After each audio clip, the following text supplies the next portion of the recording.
Sans doute, l'arme de la critique ne peut-elle remplacer la critique des armes. La puissance matérielle ne peut être abattue que par la puissance matérielle, mais la théorie aussi, dès qu'elle s'empare des masses, devient une puissance matérielle.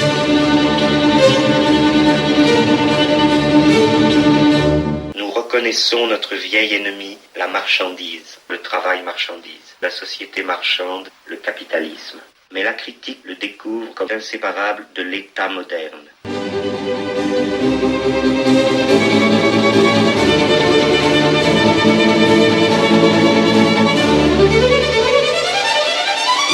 Alors je le dis, parce que c'est la vérité.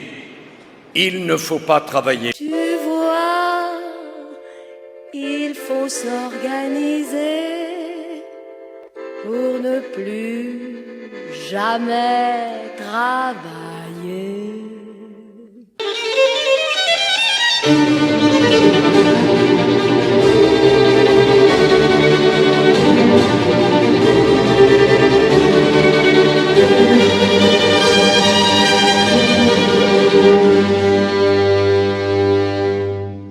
Et donc nous sommes sur Radio Libertaire, la radio sans Dieu, sans maître et sans publicité, pour une nouvelle émission de Sortir du capitalisme consacrée aujourd'hui au capitalisme numérique, et, sans être en aucun cas réactionnaire, c'est-à-dire en gros nostalgique d'un capitalisme pré-numérique, d'un travail pré-numérique qui serait merveilleux, ce que nous ne pensons pas. Il faut néanmoins faire une analyse critique et sans concession du capitalisme numérique. Alors pour discuter de cette problématique, nous sommes avec William, qui s'intéresse à élaborer une critique anticapitaliste de la cybernétique, et avec Eric, que nous avons déjà invité il y a quelques mois, dans une émission qui s'intitulait L'informatique stade suprême du capitalisme, et qui porte, lui, une critique du capitalisme numérique depuis son expérience d'informaticien. Alors, tout d'abord, Eric, pourquoi est-ce que c'est important de faire une analyse critique du capitalisme numérique, et aussi donc de l'altercapitalisme numérique? Quelle analyse critique est-ce que tu ferais du capitalisme numérique principalement, et puis de ses idéologies pseudo-émancipatrices dérivées? Et comment est-ce que tu définirais le capitalisme numérique, parce que on voit pas trop ce que ça veut dire le capitalisme numérique. Est-ce que c'est le numérique utilisé par les capitalistes et qui pourrait donc être utilisé par les prolétaires de manière émancipatrice, etc., etc. Alors oui, effectivement, comme tu viens de l'évoquer, il faut peut-être commencer par poser qu'est-ce qu'on va cibler dans notre conversation critique sur le capitalisme numérique, et dire qu'effectivement il s'agit d'abord et avant tout du capitalisme, et que donc c'est bien ce contexte social et historique particulier qui est l'objet de notre critique, et puis aussi, puisqu'on a ce terme qu'il qualifie, numérique, un peu cerner qu'est-ce que l'irruption des techniques numériques, irruption d'ailleurs qui n'est pas totalement fortuite dans le cadre du capitalisme, qu'est-ce que les techniques numériques vont apporter, vont amener comme facettes complémentaires, supplémentaires, contradictoires, etc., avec le capitalisme en question. Donc, comme tu l'évoquais, moi je mène une critique du capitalisme numérique depuis ma position, depuis une expérience d'informaticien, comme activité professionnelle. Donc, c'est pas, je ne parle pas des techniques numériques avec l'étendard que peuvent porter certains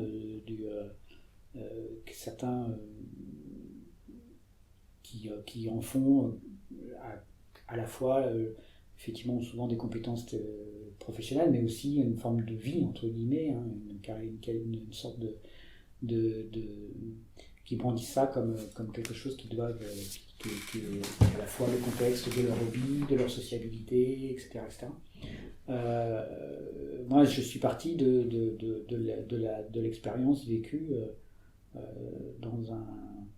dans le cadre du travail, dans le cadre d'une activité professionnelle qui était celle de l'usage et du déploiement des techniques numériques dans l'appareil de production et puis dans les applications, dans les objets qui sont ensuite mis à disposition on va dire, du grand public.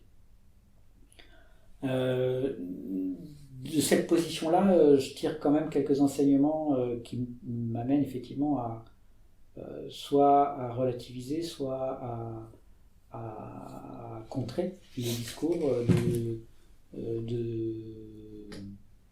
de ceux qui font les promoteurs des techniques numériques, y compris des promoteurs qui chercheraient à s'appuyer dessus pour lutter contre le capitalisme. Et je fais ce constat-là à partir de mon expérience, mais ça ne suffit pas en fait, parce que malheureusement, je constate aussi que ce sont souvent des gens qui sont des techniciens aguerris de l'informatique, des gens qui sont qui ont des compétences avancées dans cette techno-là, qui se font les promoteurs de cette techno pour tout et n'importe quoi, et qui ne sont pas en mesure du coup de fait d'avoir une vision critique dessus, d'avoir ne serait-ce qu'une capacité d'en saisir des enjeux d'ordre sociaux, historiques, etc. Et donc effectivement, en tant que travailleur de l'informatique, on peut se retrouver assez facilement dans une situation où, par le biais, il y a deux biais entre guillemets qui faussent un peu la vision.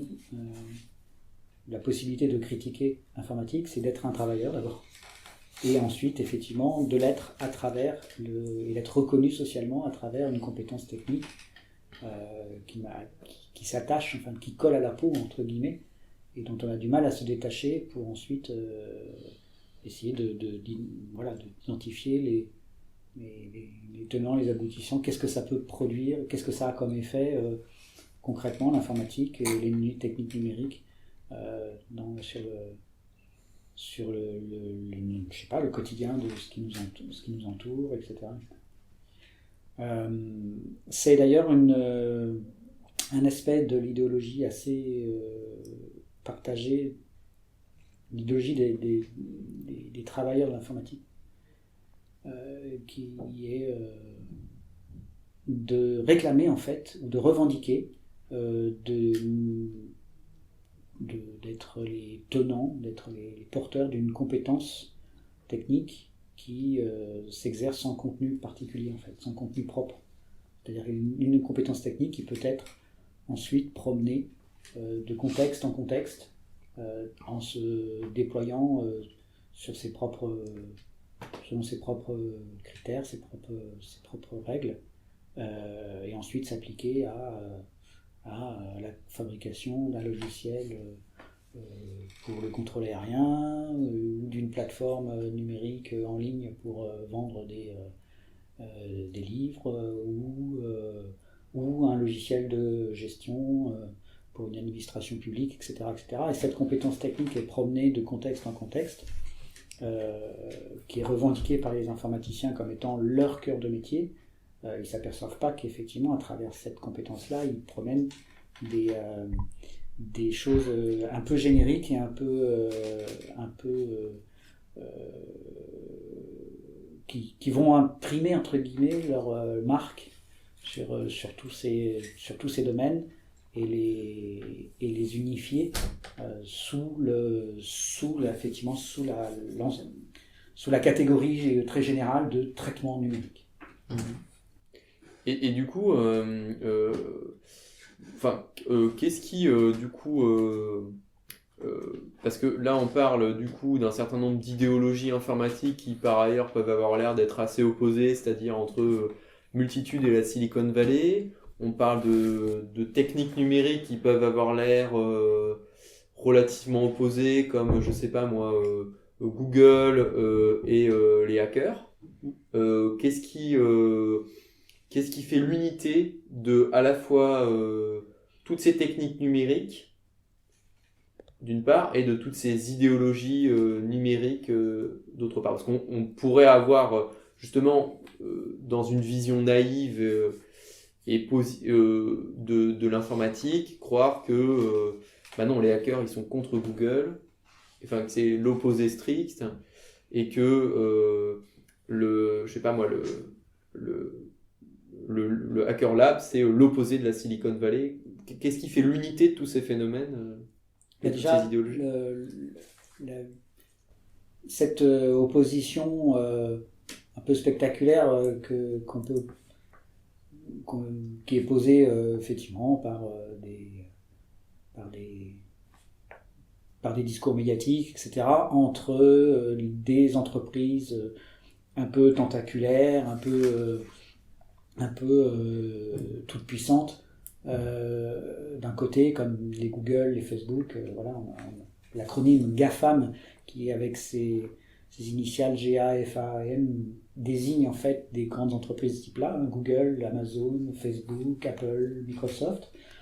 On serait opposé effectivement à un milieu ou à des militants qui chercheraient à lutter contre ces entreprises, principalement sous l'angle d'ailleurs de leur mainmise sur des données, de leur contrôle sur des données qui sont revendiquées comme étant des données a priori privées ou personnelles, etc. Et que donc voilà, que le principal reproche qui est fait à ces grandes boîtes, ce serait de la part de tout un milieu militant d'être au contrôle, aux manettes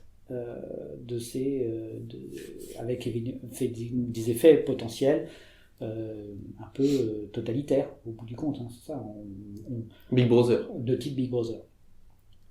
Évidemment, cette opposition-là, d'abord, elle n'est pas si claire et franche dans les faits, hein, puisqu'il y a une continuité en fait. On parle d'un continuum. Les gens qui travaillent pour Google sont souvent par ailleurs des gens qui sont du même milieu socio-professionnel, qui ont des parcours de formation initiale très proches de ceux qui vont se lever contre Google. Donc déjà, ils partagent de fait une idéologie professionnelle commune. Et ce continuum aussi fait qu'il y a au milieu des gens qui sont capables de naviguer de l'un à l'autre, ou de nuancer, ou de relativiser les positions, qui fait qu'on n'a pas vraiment on peut pas poser deux pôles antagonistes. On peut poser deux pôles attracteurs, mais pas deux pôles antagonistes complètement sur cette dimension de la critique ou de la non-critique des techniques numériques. Et est-ce que du coup, ce qui change pas entre ces deux pôles, c'est le fait que finalement tous les deux vont dire que l'informatique l'informatique et les techniques numériques, disons, sont fondamentalement bonnes, et que le capitalisme ou l'économie, disons, est fondamentalement bon, mais ils vont plutôt valoriser un pôle ou un autre, c'est-à-dire, Google, ça va être, on va plutôt valoriser la puissance, la puissance de calcul, le fait que Facebook, c'est très bien fait, c'est gratuit, etc., etc. Et d'un autre côté, plutôt quelque chose d'un peu plus micro, entre guillemets, le peer-to-peer, les choses comme ça. Et après, d'un autre côté, un peu l'opposition du big et du small, avec aussi d'un côté des multinationales et de l'autre côté, disons, des milieux informaticiens militants qui continuent quand même même si d'un côté il y a un discours sur la gratuité, de l'autre il y a quand même beaucoup d'informaticiens militants qui vont recycler parfois leurs compétences, qui vont utiliser leurs compétences informatiques, disons, pour quand même créer une espèce d'économie sociale et solidaire, ou une espèce des petites boîtes de hackers,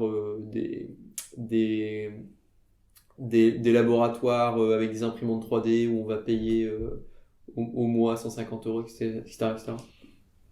C'est évident que avant d'être de part et d'autre dans ces deux pôles, une vision, il y a une distribution des visions positives ou pas de telle ou telle pratique. On a un milieu qui partage des évidences. Ces évidences, comme tu les as un peu évoquées au début, c'est l'existence du capitalisme, son existence, je dirais, naturalisée, des catégories fondamentales du capitalisme qui sont considérées comme des choses qui soit ont toujours existé, soit dont l'avènement est le sens de l'histoire et donc qu'il faut accompagner ensuite vers éventuellement quelques raffinements pour le bien commun ou pour que sais-je. Mais bon, voilà, il y a une première évidence, c'est l'existence du capitalisme. Et la deuxième évidence, qui peut être entre guillemets moins évidente pour le coup, parce qu'elle a une histoire plus ramassée, plus courte. On a encore le souvenir de l'époque où il n'y avait pas de technique numérique. Mais il y a une évidence dans ces acteurs-là, c'est l'existence des techniques numériques et leur caractère maintenant, incontournable comme support des activités sociales, de l'interaction sociale et je dirais du déploiement en général de tous les aspects de nos sociétés. Ce sont deux évidences qui sont partagées. Et ce sont effectivement les deux points à partir desquels on peut mener une critique du capitalisme numérique qui renvoie les acteurs de ce milieu-là dans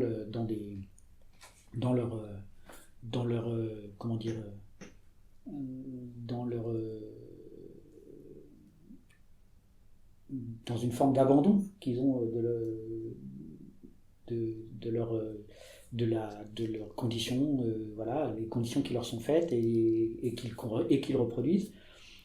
Et ils abandonnent en fait concrètement l'idée qu'on puisse faire autrement. Les batailles vont se mener effectivement ensuite sur une forme d'ajustement, de répartition de ce qui est produit par ce monde du capital, donc les marchandises, et puis des techniques numériques, donc l'accès effectivement à ces éléments techniques, à ces capacités techniques, une répartition plus égalitaire, plus ou moins égalitaire, ou plus ou moins orientée vers des formes d'accumulation très différenciées.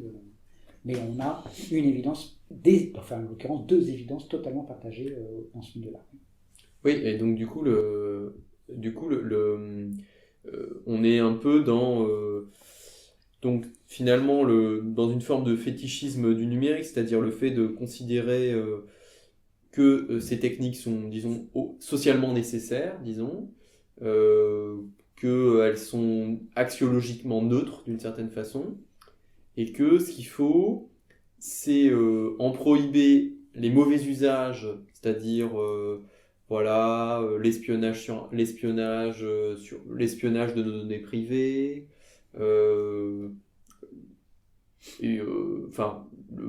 principalement donc la marchandisation de choses qui naturellement ne devraient pas être marchandes, mais du coup ce qui présuppose quand même que du coup il y a des choses qui naturellement doivent être marchandes. C'est un peu ça le problème. Et d'un autre côté, un accès plus vaste, presque une forme de démocratisation des marchandises numériques non ? Oui, je voulais juste dire que parfois, justement, dans ces analyses, on observe un recouvrement du discours marxiste traditionnel sur la question de l'accès aux données, aux informations, sauf que les discours portent sur l'information au lieu de porter sur la distribution de la richesse sociale.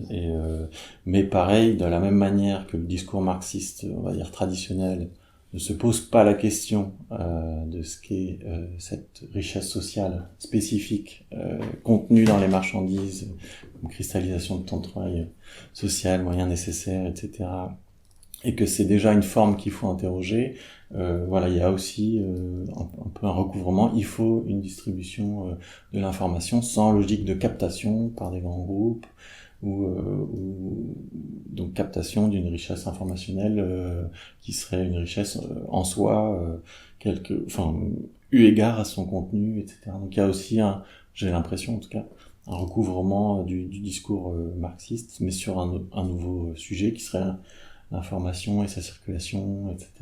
Et alors donc Libre. justement, enfin, ça nous amène quand même à quelque chose d'important, c'est en quoi est-ce que justement les techniques numériques, en quoi est-ce qu'on ne peut pas se réapproprier positivement le capitalisme numérique?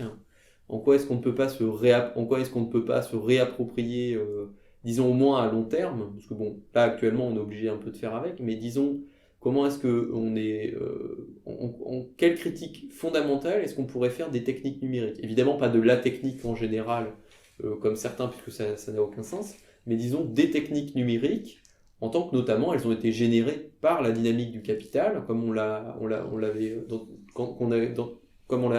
dit dans l'émission précédente.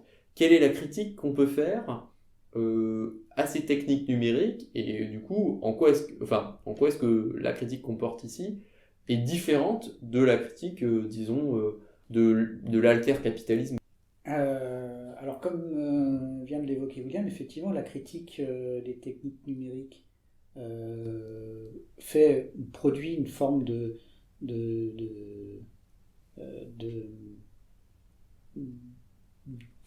d'aveuglement, en fait. Il y a des gens effectivement qui vont se mettre à critiquer les techniques uniquement sur les effets, sur les nuisances induites du fait de distribution illégale ou d'atteinte à la vie privée ou des choses de ce type-là, qui sont d'ailleurs des combats et des luttes à mener aussi. Il ne s'agit pas d'exclure ou de nier qu'il faille aussi empêcher qu'on porte atteinte à la vie privée, ou qu'il y ait des choses qui se fassent simplement parce qu'on renoncerait en disant tiens, de toute façon le problème est ailleurs, c'est pas la peine de se battre pour ça. Mais ça provoque aussi un aveuglement, dans le sens où tout le contenu de la lutte sur ces luttes particulières devient le seul et unique enjeu de la critique des techniques numériques. Là où il me semble qu'effectivement il y a un enjeu sous-jacent qui est plus important, c'est de se poser la question de pourquoi et comment on arrive à donner une telle place aux techniques numériques jusqu'à ce que tout dysfonctionnement dans ces techniques-là, dysfonctionnement, que ce soit dysfonctionnement technique justement, une panne, ou un dysfonctionnement social, c'est-à-dire des effets d'accaparement ou autres, que ces effets-là induisent à grande échelle les nuisances constatées. Donc comment est-ce qu'on s'est retrouvé à ce que ces techniques en soi soient une base matérielle si importante, si déterminante, qu'elle saisisse en fait tout un tas d'aspects de notre quotidien. Et là, c'est là que il faut mener une critique plus radicale pour comprendre les ressorts du déploiement, du déferlement de ces techniques-là dans notre quotidien. Et cette critique radicale, effectivement, elle passe par une analyse très spécifique, une analyse ciblée de ce que sont les techniques numériques, et pas comme de la technique en général. La technique, c'est une catégorie peu abstraite, un peu qu'il me semble pas pertinente de mobiliser, en tout cas dans ce contexte-là. Donc là, les spécificités des techniques numériques, j'en avais évoqué quelques-unes dans l'émission précédente que tu évoquais. Et ces spécificités-là, sans revenir sur la description technique que j'en fais, mais simplement en venant à la conclusion qu'on tirait de cette émission-là, c'était qu'il y avait une forme dynamique qui était imprimée par ces techniques-là. Les techniques ne sont pas simplement là parce qu'on les emploie, parce qu'on s'en sert, mais parce qu'il y a dans les formes mêmes, dans les logiques mêmes de ces techniques-là, des ressorts qui les amènent, qui nous amènent, parce que c'est nous les porteurs aussi de la chose, hein, en tant qu'usagers, mais en tant que concepteurs de ces techniques, qui nous amènent à les déployer de façon de plus en plus large, sans possibilité à un moment donné de poser une forme de limite, une forme même sans parler de les poser, de s'interroger sur la pertinence à les mettre en œuvre dans tout et n'importe quoi. Et ça, cette impossibilité à cerner ou à limiter l'espace dans lequel se déploient les techniques numériques est quelque chose qui est inhérent à ces techniques-là et qui n'est pas que simplement du ressort de la malveillance de certains acteurs ou de la bienveillance d'ailleurs d'autres qui s'y opposeraient. Et donc du coup, la logique dynamique dont tu parles, est-ce que c'est le fait que il y a un accroissement perpétuel en fait finalement de la puissance de calcul des techniques numériques et que cet accroissement de puissance de calcul, comme elle permet potentiellement de faire tout et n'importe quoi, de produire de nouvelles marchandises, d'avoir accès à des contenus, etc. Forcément, évidemment, tout le monde y trouve un intérêt un peu différent à l'accroissement de cette puissance de calcul, un petit peu comme tout le monde est content de... Enfin, si tout le monde recevait de l'argent gratuitement, tout le monde serait content. Si ça augmentait comme ça, peu importe finalement, les gens se diraient, bon, bah, voilà, chacun en fait ce qu'il veut de son argent. Là, ce serait chacun fait ce qu'il veut de sa puissance de calcul. Et ce qui est le mieux, c'est finalement, c'est un peu comme la logique de la croissance du PIB, c'est-à-dire tant mieux que la puissance de calcul s'accroît, puisque moi, même si, je sais pas, je veux développer, même si moi je suis plutôt altermondialiste et tout ça, ça va permettre de, je sais pas, moi faire une application smartphone qui va me permettre de comptabiliser les émissions de CO2 que je produis chaque jour, et donc ça va me permettre de réduire, etc. Et est-ce que finalement on retrouve un peu cette appréhension spontanée d'une espèce de puissance de calcul qui augmenterait perpétuellement et de manière presque neutre et positive, en fait, ça ne peut être que positif, et simplement il faudrait éviter que la puissance de calcul soit utilisée comme ça, ou comme ci, ou machin, mais par contre, si elle s'utilise comme ça, ou comme ci, c'est positif, c'est bien, si ça sert aux imprimantes 3D, à faire des applications de smartphone écologiques, etc., c'est positif, et du coup, sans voir, du coup, qu'en réalité, cette augmentation de la puissance de calcul dans toutes ces techniques numériques, évidemment, qui se diversifient, qui deviennent toujours plus facilement malléables, plus intuitives pour certaines d'entre elles, etc., puis pour d'autres côtés qui se complexifient, est-ce qu'il n'y a pas du coup un impensé qu'en fait, cette augmentation de la puissance de calcul, elle est imbriquée à la dynamique du capital, à la fois parce qu'elle permet au capital de produire en baissant le temps de travail socialement nécessaire, en accroissant la productivité du travail, en permettant la robotisation et l'automatisation d'unités de production, etc., etc. Et en même temps, d'un autre côté, que ça permet aussi de vendre des nouvelles marchandises,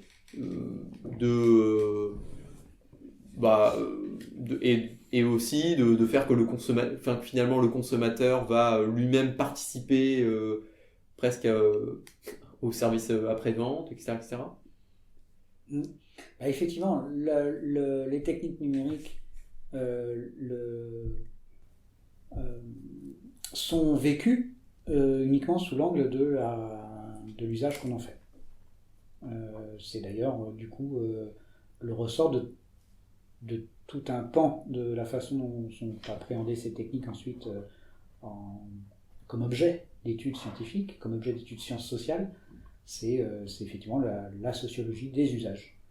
On privilégie le vécu et l'expérience des utilisateurs pour expliquer la façon ou les façons dont cela peut se déployer, se développer. Mais comme l'analyse des techniques numériques peut le mettre en évidence, les techniques numériques ne sont pas... On ne fait pas une appréhension exhaustive des techniques numériques uniquement par les usages qui en sont faits.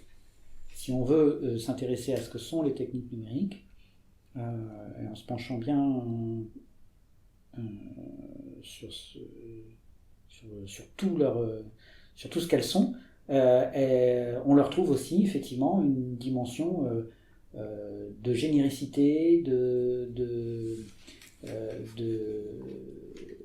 dimension abstraite qui fait que ces usages peuvent être saisis par une machine, une et une seule machine qu'est l'ordinateur.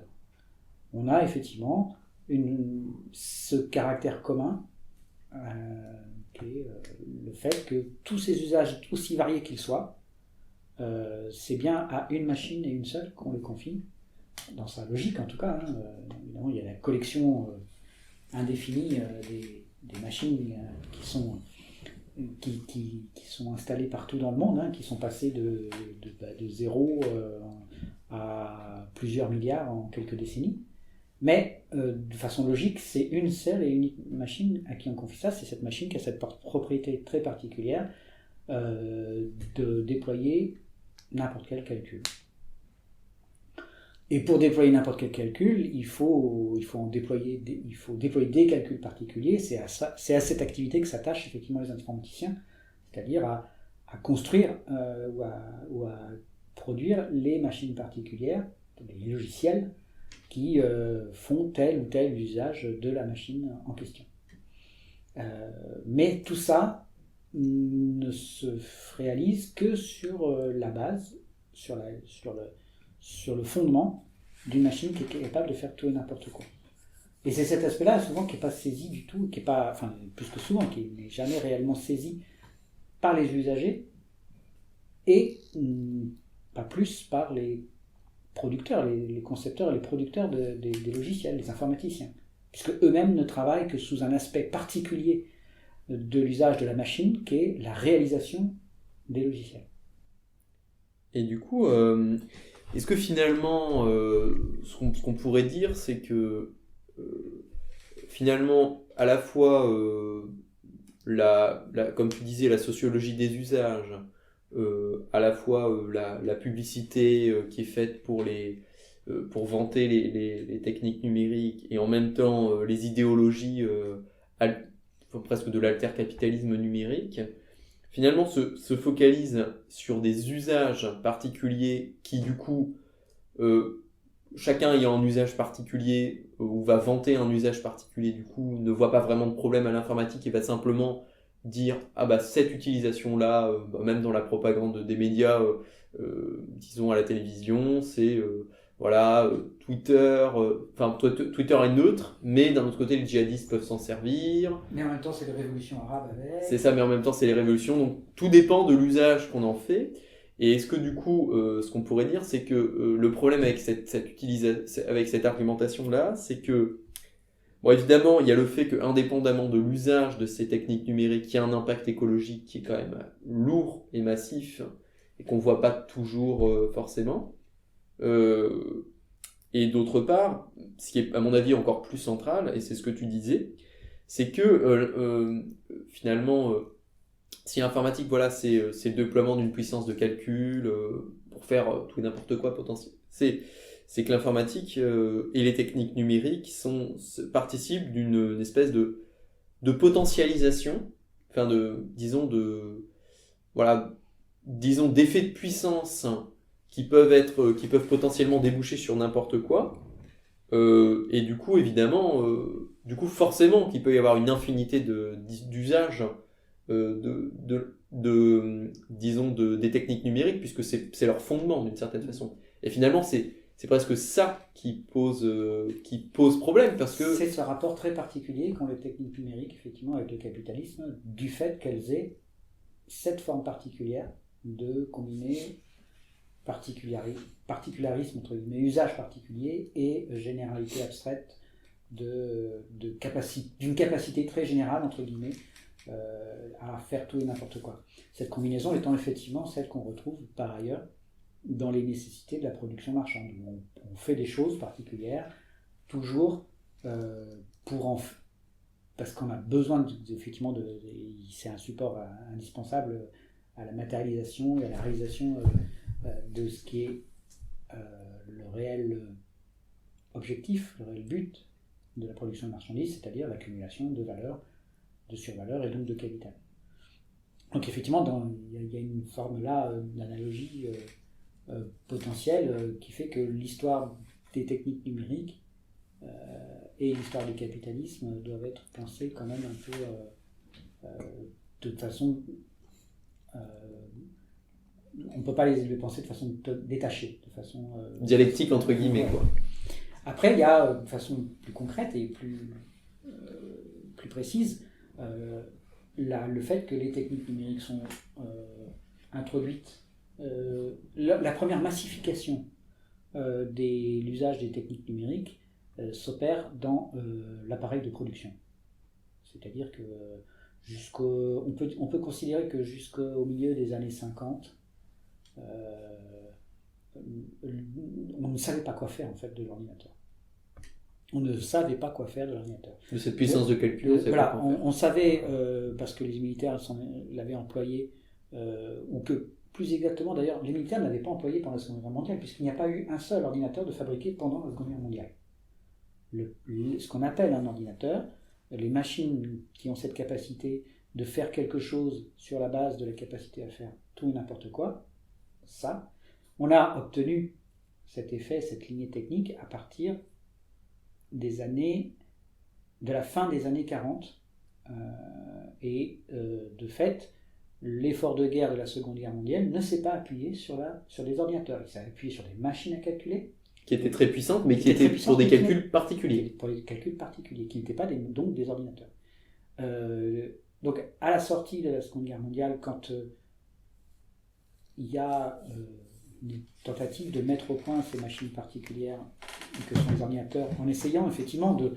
Voilà, on a toute une communauté technico-scientifique et militaire qui s'est retrouvée avec la possibilité d'aller un cran au-delà, et c'est ce qu'ils ont fait. Mais, très concrètement, on ne savait pas quoi en faire, parce qu'il manquait encore tout un pan nécessaire dans l'usage de ces machines-là, qui était une certaine capacité à les programmer, à le faire avec des outils et des méthodes qui soient un peu efficaces, un peu adéquates. Et donc, l'appréhension de l'ordinateur jusqu'au milieu des années 50, c'est qu'on ne sait, on va vraiment pas, qu'est-ce qu'on va en faire? À part avoir des effets plus efficaces pour les quelques usages particuliers du calcul. Qui ont besoin d'une grosse puissance de calcul. Voilà, qui correspondait aux besoins militaires à l'époque. On ne voit pas très bien ce qu'on va en faire. Et puis, effectivement, malgré tout, à partir du milieu des années 50, et puis assez rapidement, en l'espace d'une demi-décennie, puisque au début des années 60, là, le tournant est pris, la capacité générique de l'ordinateur devient évidente. Parce qu'il y a eu un travail théorique, un peu très pragmatique aussi, très pratique, et un peu théorique, pour enfin, mettre un petit peu en forme ces capacités génériques.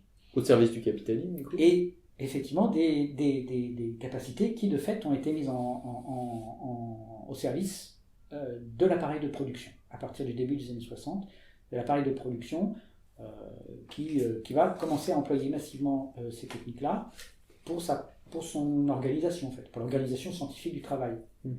Organisation scientifique du travail sous divers aspects, la production stricto sensu, assurer une certaine fluidité, une certaine rationalisation des flux dans les usines, mais aussi la vente, puisqu'on avait des systèmes de réservation des compagnies aériennes, par exemple, qui a été un des premiers usages qu'on peut considérer comme intégré à l'appareil de production capitaliste. Et donc, massivement, c'est là que les techniques numériques déferlent. Elles sont là d'abord, avant d'être des objets du quotidien, c'était des objets... Et c'est toujours. Et c'est toujours. Et c'est ça qui a aussi un peu disparu dans le passage de l'informatique au numérique, c'est-à-dire à la qualification d'un objet ou des objets et d'une pratique professionnelle, socio-professionnelle, qui était donc l'informatique. On avait ce côté, on était un peu... on était dans les usines, enfin dans des usines un peu particulières, mais on était dans des usines. Et aujourd'hui, le numérique, qui est ce terme qui décrit en fait la présence permanente, ubiquiste des objets, de notre interaction sociale, que ce soit les smartphones, que ce soit l'emploi l'usage d'Internet, des choses de ce type-là. Voilà, c'est cette sphère entre guillemets qu'on appelle numérique et qui est en fait donc maintenant le lien, enfin une espèce de support de notre quotidien. Et on est passé effectivement, mais de fait dans le passage de l'informatique au numérique, c'est-à-dire de la présence des techniques numériques dans l'appareil de production à sa présence dans toutes les sphères, y compris public, y compris privé, y compris donc hors espace de stricto sensu espace de production. Dans le passage, la partie qui concerne la production est toujours là. Et c'est d'ailleurs l'occupation principale des informaticiens. Les informaticiens sont, au-delà des aspects un peu spectaculaires sous lesquels on présente aujourd'hui le travail d'un informaticien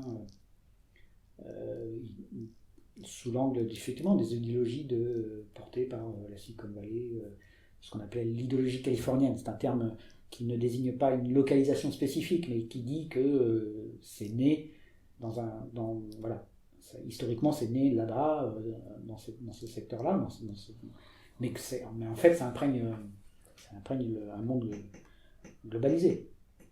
Et que cette idéologie californienne qui présente l'informaticien maintenant comme un producteur d'applications grand public, de sites internet ou d'applications pour le smartphone, en fait c'est en termes d'emploi, en termes de travail humain mobilisé dans ce secteur, c'est juste une partie. Il reste que la grande majorité du travail des informaticiens se fait toujours sur des applications de gestion de production, de gestion administrative, de gestion... et que ça reste effectivement de l'informatique. Et donc, moi, je me demandais si finalement... le fait qu'il y ait une critique qui soit aujourd'hui très faible des techniques numériques, est-ce que c'est pas lié au fait que d'une part, les techniques numériques prises individuellement apparaissent comme autant de valeurs d'usage qui peuvent être positives ou négatives, et donc, comme forcément il y a quand même des valeurs d'usage qu'on peut considérer positives, comme on va dire, comme on va critiquer... un peu comme on pourrait critiquer naïvement certaines marchandises et pas d'autres marchandises. Les carottes, c'est bien, les OGM, c'est pas bien, etc., etc. Et ça, c'est au niveau de la consommation. Donc ça expliquerait un peu cette adhésion au fait que, oui, mais il y a quand même il y a toujours des bonnes techniques numériques et des bons usages des techniques numériques, comme il y a des bonnes valeurs d'usage et une bonne manière d'utiliser, je sais pas moi, la bagnole, ou des trucs comme ça. Et d'un autre côté, que dans sa dimension beaucoup plus massive, impersonnelle et générale, là, pour le coup, on va cantonner cet aspect-là à la production, et là, on retombe dans quand même le développement des forces productives, qui forcément est bénéfique dans l'idéologie capitaliste comme dans l'idéologie marxiste. C'est-à-dire l'informatique comme nouvelle forme des forces productives, du développement des forces productives, et dont on peut mettre la puissance de calcul au service alors d'un capitalisme, d'un nouveau capitalisme, donc dans l'idéologie de Google, éventuellement post-humain, où il y a la possibilité d'allonger la durée de la vie, etc., ou dans un alter-capitalisme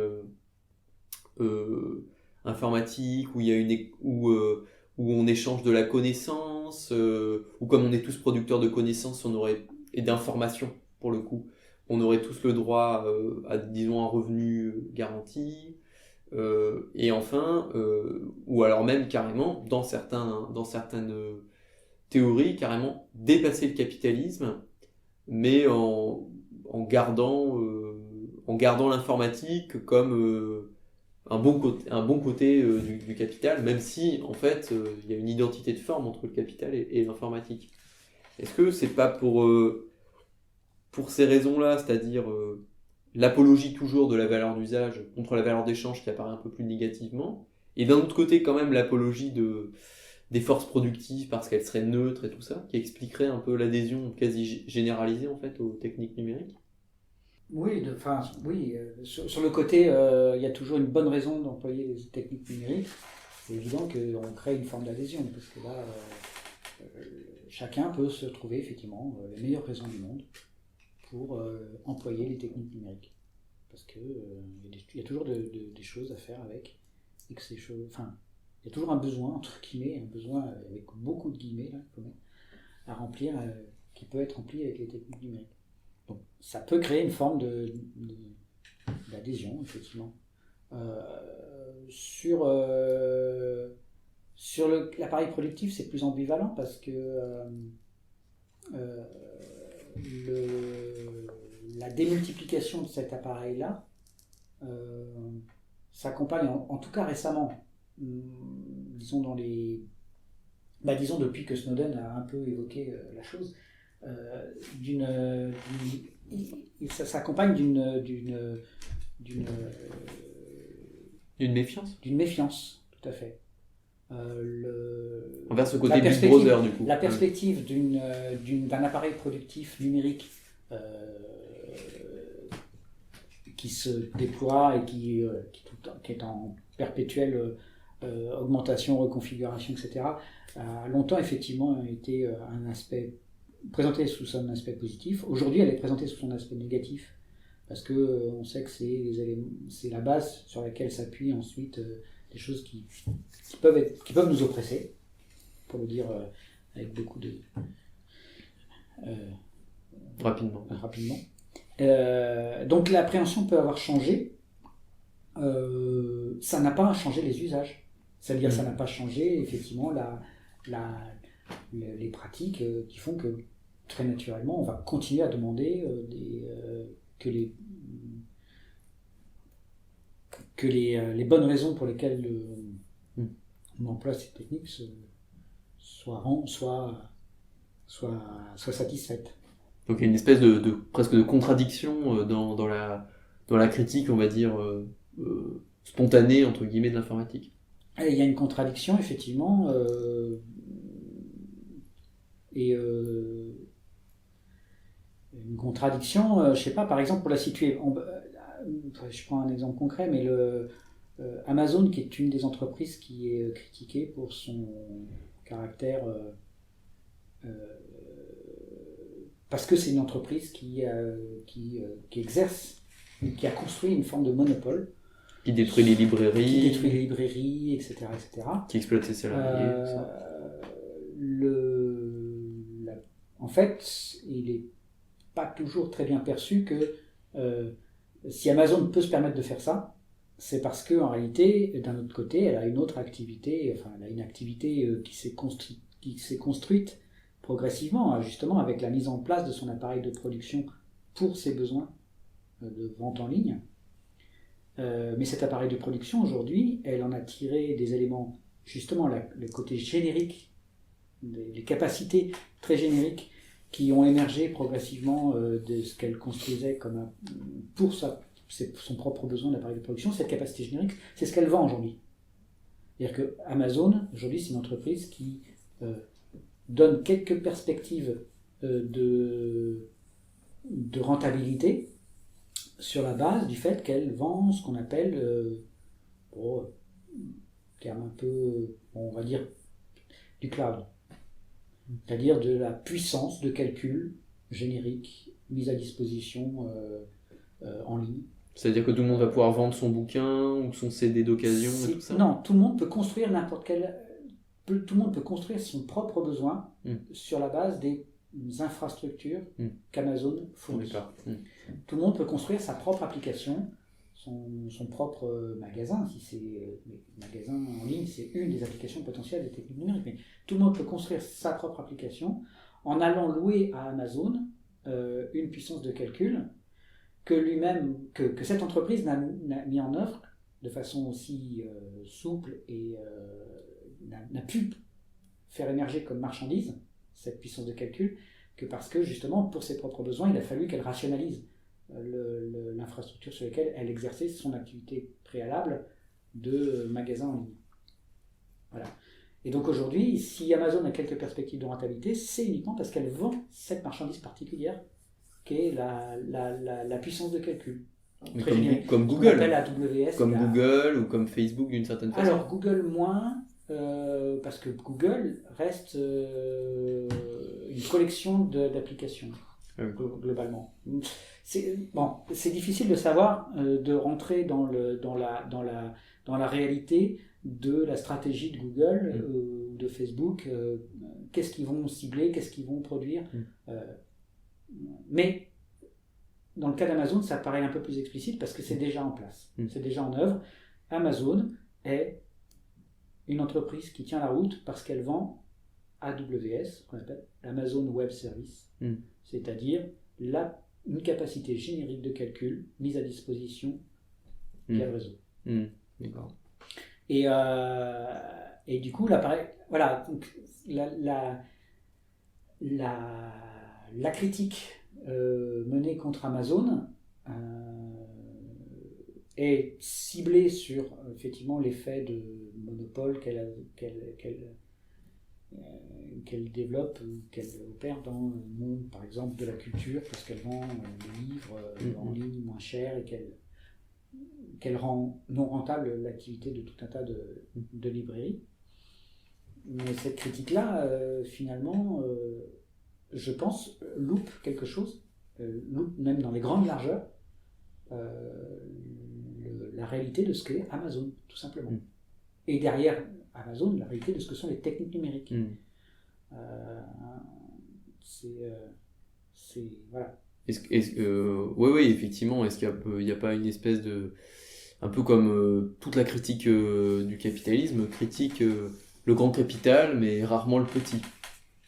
Oui, ça peut être ça, effectivement. C'est-à-dire que... Mais en l'occurrence, là, on est sur un acteur qui est... Juste qui est... dont on...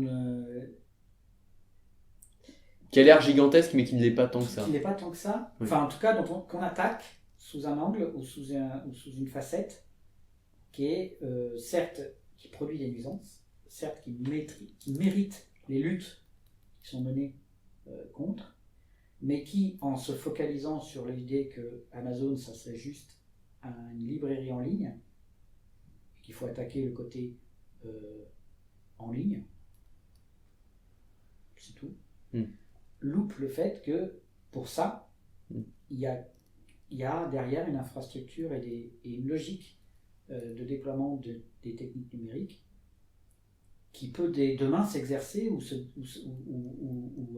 déployer ces nuisances dans un tout autre registre et qu'on n'aura pas anticipé parce qu'on se sera focalisé uniquement sur le côté émergé de l'iceberg, on va dire. Et du coup, parce qu'on va peut-être finir la première partie là-dessus, c'était un petit peu ta conclusion dans l'autre émission, c'est-à-dire que disons, les limites aujourd'hui de la critique, disons, des techniques numériques, c'est le fait de pas, disons, suffisamment prendre en compte que, disons, l'informatique, c'est avant tout, voilà, une puissance de calcul générique qui peut donc et que donc lutter contre chaque usage particulier, chaque modalité particulière de cette puissance générale, c'est nécessaire, mais d'un autre côté, c'est un peu... ça reste partiel, ça reste, disons... et on est toujours obligé, c'est un peu ça aussi, je trouve, la limite un petit peu des courants...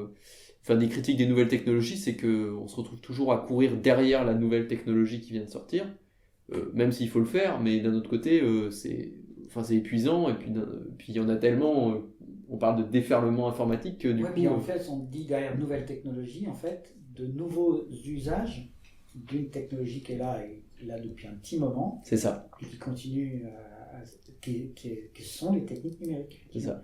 Ce ne sont plus, on ne peut pas les appeler des nouvelles technologies. C'est ça. Ça fait... Il y a une unité de toutes ces techniques numériques qui est basée sur ce que tu dis sur l'ordinateur. Ouais, tout à fait. Même si on prend en compte uniquement, comme datation, les commencements de l'impact des techniques numériques dans l'appareil de production, donc sans englober toute sa phase de mise au point, préalable, tâtonnement, etc., c'est déjà des techniques qui ont plusieurs décennies.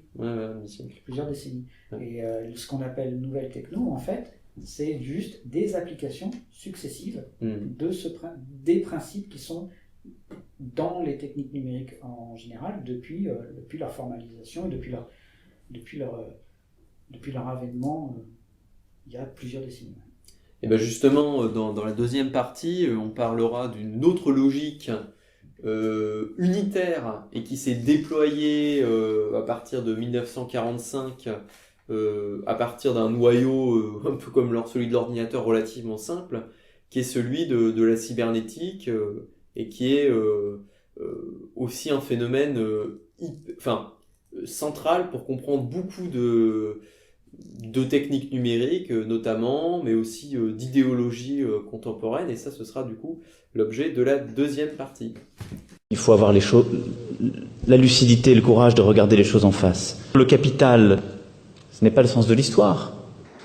L'activité industrielle qui dégrade l'ensemble de l'écosystème, c'est inacceptable. Le progrès technologique, c'est un leurre. Ce capitalisme, c'est un crime. C'est ça le monde dans lequel nous vivons. Mais ça ne marchera pas. Et donc la crise écologique, c'est une maladie lente. Est-ce qu'on peut encore sérieusement penser que nous pouvons continuer de la sorte ? Non. Ceux qui veulent travailler se trompent.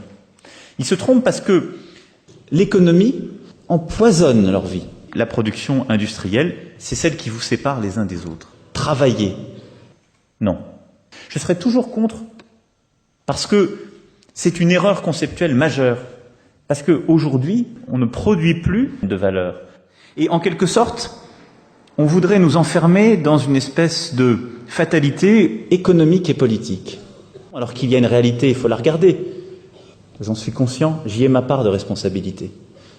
Aujourd'hui, nous n'avons pas d'autre choix. Nous devons mener une révolution. D'abord, inverser la logique irrationnelle de cette économie.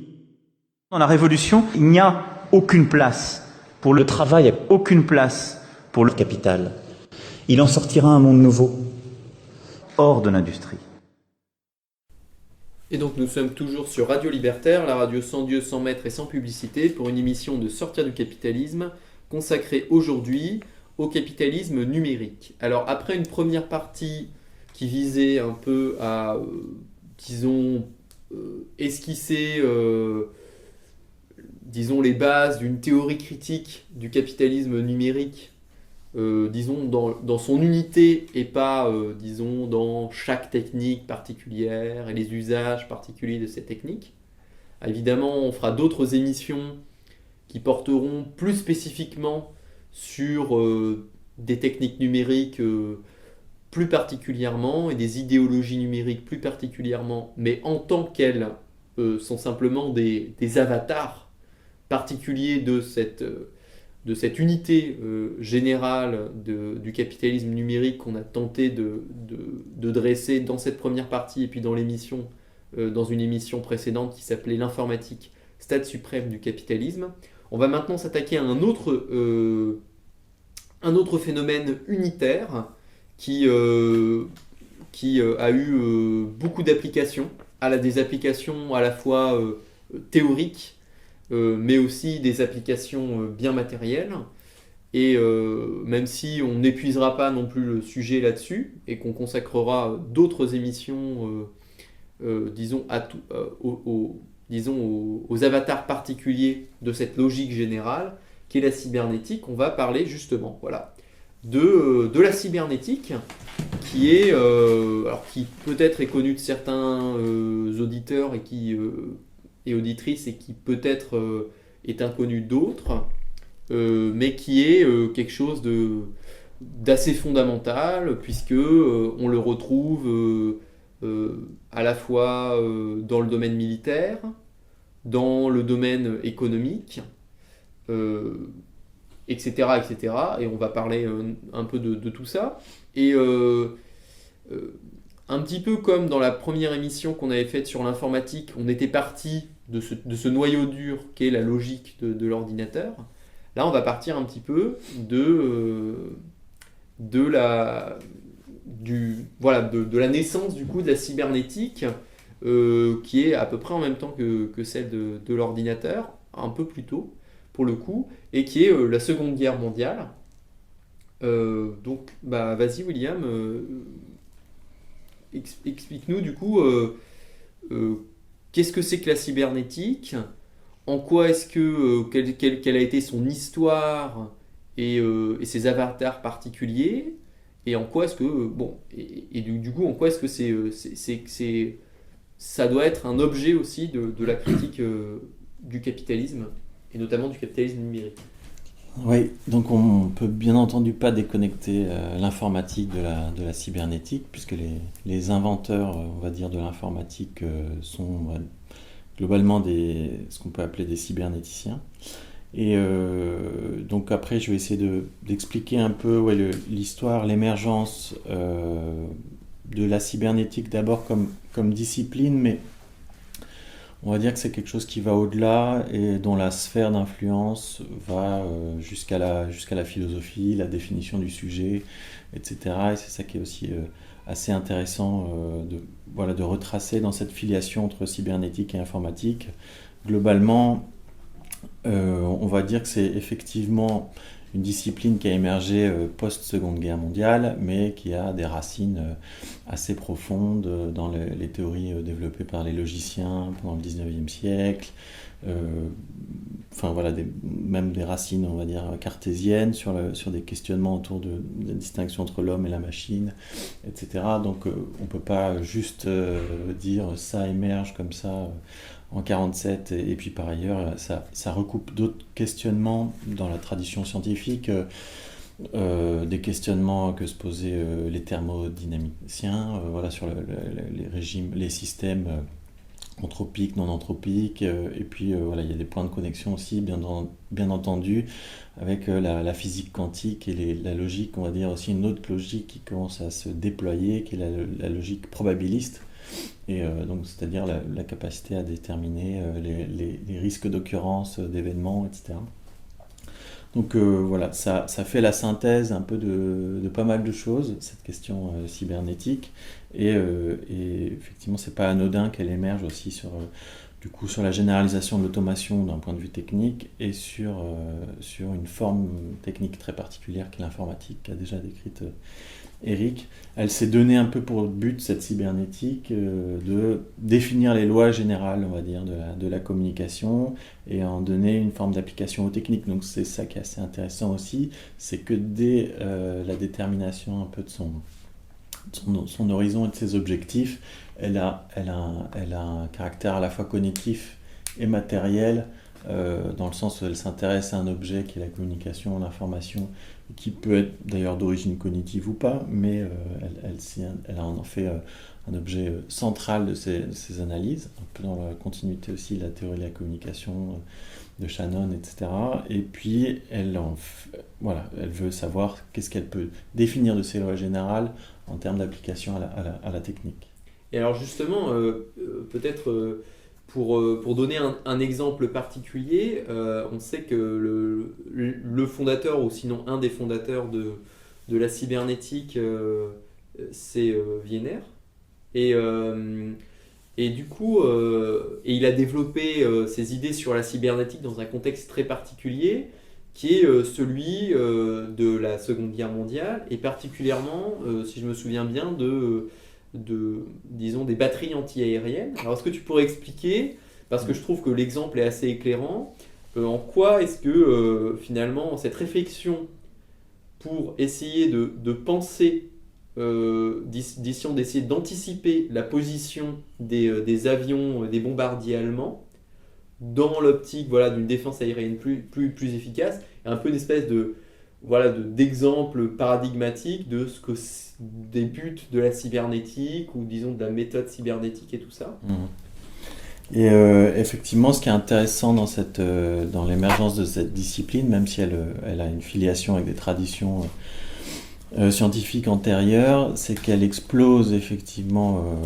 Le noyau se construit pendant la Seconde Guerre mondiale et puis après va se déployer et rassembler d'autres disciplines après la Seconde Guerre mondiale. Mais c'est vrai que les questionnements auxquels elle a dû. Si on prend les deux principaux acteurs de la cybernétique, mais il y en a eu beaucoup d'autres, mais les plus connus, c'est donc Norbert Wiener que tu as cité et John von Neumann. Donc du coup qui sont à la fois, on va dire, mathématiciens et philosophes à certains égards, en tout cas qui traitent de questions philosophiques et effectivement qui ont dû traiter des questions pendant la Seconde Guerre mondiale très concrètes. Si on prend John von Neumann, par exemple, c'est lui qui a en gros cherché à développer le calcul pour s'assurer que la bombe atomique ait le plus d'effets destructeur, voilà, donc on lui a quand même confié ce type de calcul. Et si on prend Norbert Wiener, effectivement, il a développé une analyse des trajectoires de l'avion ennemi, essayer d'anticiper, essayer de développer des calculs qui permettent d'anticiper ces trajectoires en fonction de la réaction, etc. Donc il y a une espèce de position d'intersubjectivité qui va être après complètement exploitée par John von Neumann dans tout son développement théorique autour de la théorie des jeux. Donc en gros, c'est-à-dire qu'il y a quand même un passage philosophique majeur qui s'opère à l'intérieur de la cybernétique entre, on va dire, la théorie économique classique, où on a un sujet, on va dire le sujet d'Adam Smith, smithien, qu'on encourage à développer son égoïsme individuel au nom de l'intérêt général, puisque s'il développe son égoïsme dans de bonnes conditions, la main invisible va rééquilibrer l'ensemble et participer à l'intérêt général. Donc il y a une forme de première inversion déjà, on va dire, philosophique chez les économistes classiques, où on érige l'égoïsme en vertu, on va dire, vertu collective. Et là, il y a une autre nouvelle inversion encore, pas vraiment une inversion, mais une sorte de... Ils vont pousser un peu plus loin cette logique-là, et c'est peut-être pas anodin que c'est une énorme répercussion après sur la théorie économique. Il y a eu pas mal de prix Nobel qui sont des gens qui ont amélioré la théorie des jeux de John von Neumann. Et donc il y a cette logique de non seulement j'optimise on va dire mon comportement égoïste, mais j'anticipe le comportement égoïste de l'autre, donc en période de guerre, donc dans une logique défensive, dans le cas d'attaque d'avions, mais donc ça se développe dans un creuset qui est le creuset guerrier, et qui après va être réutilisé justement dans la forme pacifiée ou pseudo-pacifiée de l'économie keynésienne, on va dire statocentrée, donc centrée sur l'État, régulatrice, etc. Des années 45 jusqu'à on va dire la fin du fonctionnement de ce modèle, début des années 70. Donc voilà, du coup c'est un peu le cœur historique qui est important de connaître. Et peut-être, pour prendre un exemple, moi la question qui me vient tout de suite, c'est, puisqu'il s'agit de prédire, d'anticiper l'égoïsme de l'autre, alors que ce soit l'aviateur ennemi, qui est cette boîte noire qu'on ne connaît pas, mais dont il faut, disons, parce qu'il émet des informations, malgré tout, anticiper la... Est-ce que du coup ça a eu des applications... comme science d'État, du coup, dans la planification des activités économiques, de la consommation, de la production pendant l'ère fordiste. Et d'autre part, est-ce que ça a eu des applications aussi, par exemple en marketing ou disons, toutes les techniques de manipulation pour vendre des marchandises ? En tout cas, ce qui est important dans ta question, c'est le nouveau statut de l'information. Et du coup, plus on capte de l'information et plus on arrive à finalement créer une forme d'intelligence adaptée. Et du coup, ce qui est intéressant aussi dans l'opération un peu philosophique des cybernéticiens, c'est une redéfinition, enfin déjà une focalisation sur qu'est-ce que l'information, et aussi quelque part une nouvelle définition de qu'est-ce qu'est l'intelligence, où l'intelligence devient en fait finalement la capacité à capter un maximum d'informations et à les traiter, et à du coup à redéfinir un acte, quel que soit d'ailleurs eu égard au contenu de l'objectif.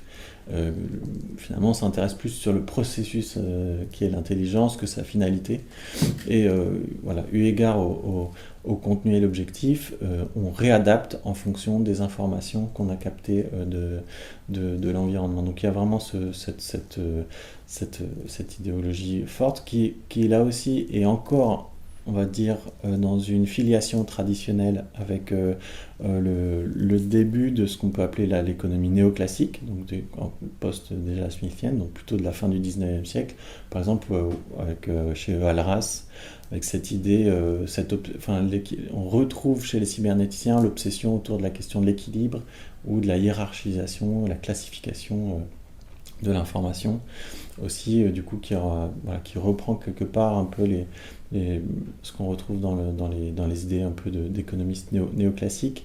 Et du coup cette information, l'idée, on va dire l'obsession va être finalement d'en recueillir le maximum pour avoir le comportement intelligent le plus pertinent, et d'arriver à les traiter de la manière la plus efficace qu'il soit.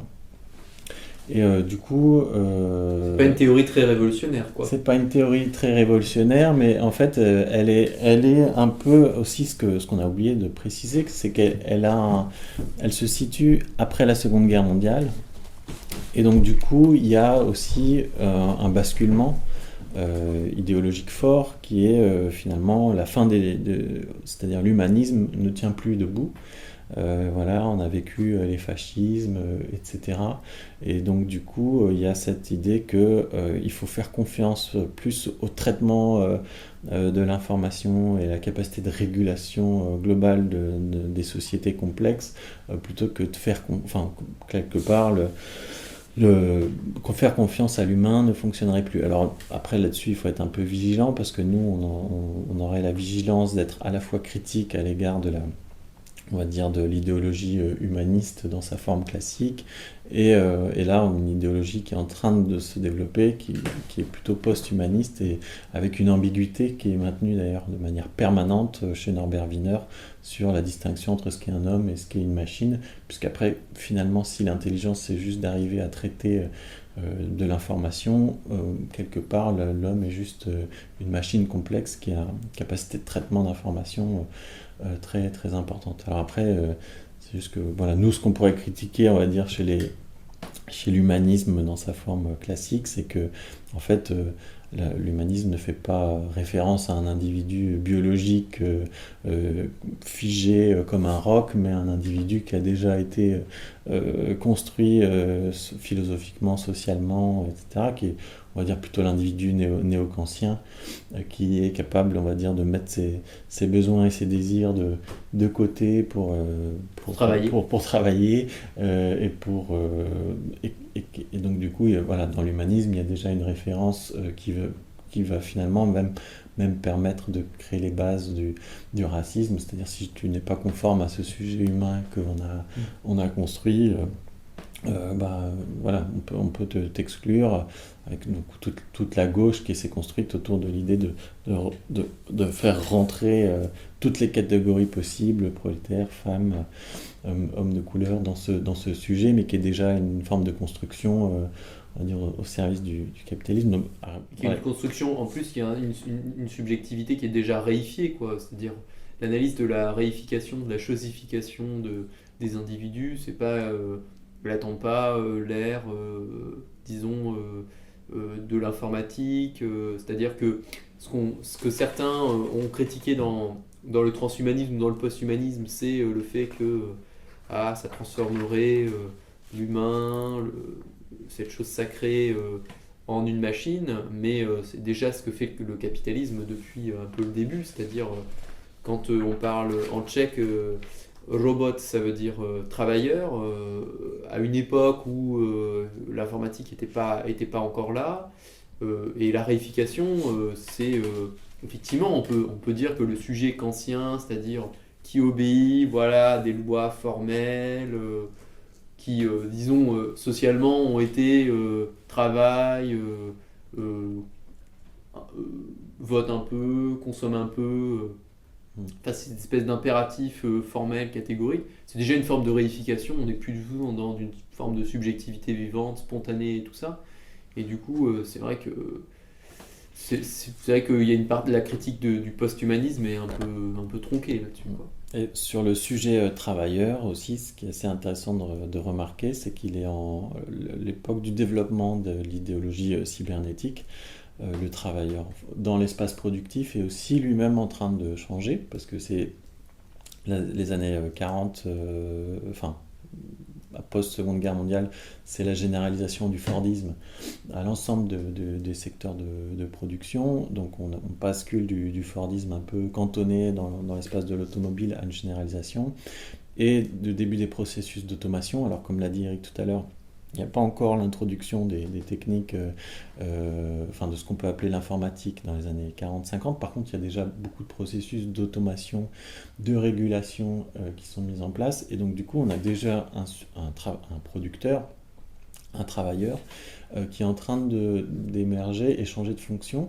Et c'est peut-être aussi pour ça qu'il y a un focus si particulier sur l'information et plus sur l'énergie en tant que telle, puisque on a l'impression, on a le sentiment que le travail n'est plus dépense d'énergie, mais surveillance de processus automatisés, et que donc du coup l'information devient, on a l'impression en soi, une forme de facteur de production avec des hommes, alors là ça va peut-être être plus les années 50-60, des hommes qui vont finalement regarder des signaux, des signaux lumineux, des courbes, des graphiques, et qui finalement on a une espèce d'inversion. Même il y a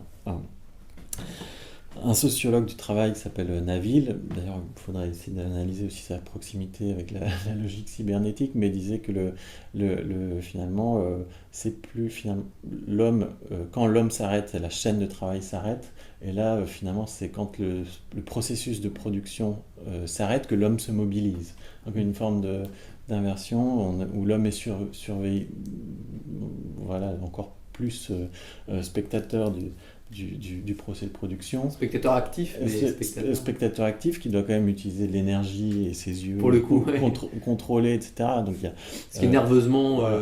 Et du coup, d'ailleurs, même la critique à l'époque de l'ouvrier presse-bouton est finalement elle n'est pas très adaptée, parce que finalement, l'ouvrier presse-bouton, on pourrait presque l'enlever s'il se limitait à être presse-bouton. Mais en fait, il faut quand même qu'il soit présent et qu'il surveille. Bon, ça, c'est bien entendu au cœur des secteurs de production qui s'automatisent. Et après, un autre aspect qui est intéressant aussi dans on va dire les développements ultérieurs de la cybernétique, c'est qu'elle épouse un peu la forme du capitalisme à certains égards. C'est-à-dire qu'effectivement, elle fait un focus particulier sur l'information, sa régulation pendant la période keynésienne, donc de généralisation du Fordisme et de grande régulation, donc on va dire le sommet de l'État-providence très centralisé, etc., qui doit donc du coup arriver dans la même idéologie qu'on va dire que les cybernéticiens. Les cybernéticiens disent que l'information est négantropique, c'est-à-dire qu'elle lutte contre l'entropie, donc elle lutte contre le chaos. Donc plus on la capte, plus on la met dans l'ordre, plus on lutte contre le chaos. Le problème, c'est qu'avec la fin du boom fordiste, en fait, le chaos réapparaît, la période de stagflation, etc. Et ce qui est assez intéressant dans cette idéologie, le développement de la cybernétique, c'est qu'elle épouse ce moment de déséquilibre en basculant vers ce qu'on appelle la seconde cybernétique. On passe de la première cybernétique. Qui était un peu planificatrice plutôt. Voilà, exactement. Donc, et d'ailleurs, alors, vu que tu dis planificatrice ou programmatique même, ce qui est assez intéressant, c'est que Norbert Wiener a fait des voyages en URSS pour présenter la cybernétique. Et ce qui est assez intéressant, c'est de voir à quel point elle est conforme pour les États-Unis libérales comme pour l'URSS et sa planification. Et voilà, elle a eu plutôt un bon accueil. J'ai pas vraiment de détails sur la qualité de l'accueil et comment ça s'est passé quand il a présenté ça en Russie, mais elle a effectivement ce caractère universel du capitalisme qui soit ultra statocentré comme en Russie, capitalisme d'État ou capitalisme libéral. Et du coup, la modification qui a lieu dans la seconde cybernétique, c'est justement, au lieu de dire que le déséquilibre est source de chaos, il y a cette logique, je ne vais pas rentrer dans les détails, mais d'autopoïèse qui est développée à la fin des années 60, début 70, sur cette idée que du déséquilibre peut naître un nouvel équilibre. Donc on est déjà en train de basculer finalement, ça épouse un peu finalement le développement des sciences sociales, et puis ça épouse, de la même manière que ça épouse aussi un peu la fin du paternalisme, où on est sur une logique du traitement de l'information quand même, qui reste centralisée à certains... hiérarchisé, bureaucratique, à une logique, on va dire, antipaternaliste, donc du coup qui épouse aussi le capitalisme dans la forme qu'il va prendre après dans les années 80-90, c'est-à-dire explosive, consommatoire, libérée de toutes les entraves traditionnelles qui étaient encore nécessaire, on va dire, dans le développement du capitalisme keynésien, la figure du père, du militaire, etc. Voilà, donc il y a ce...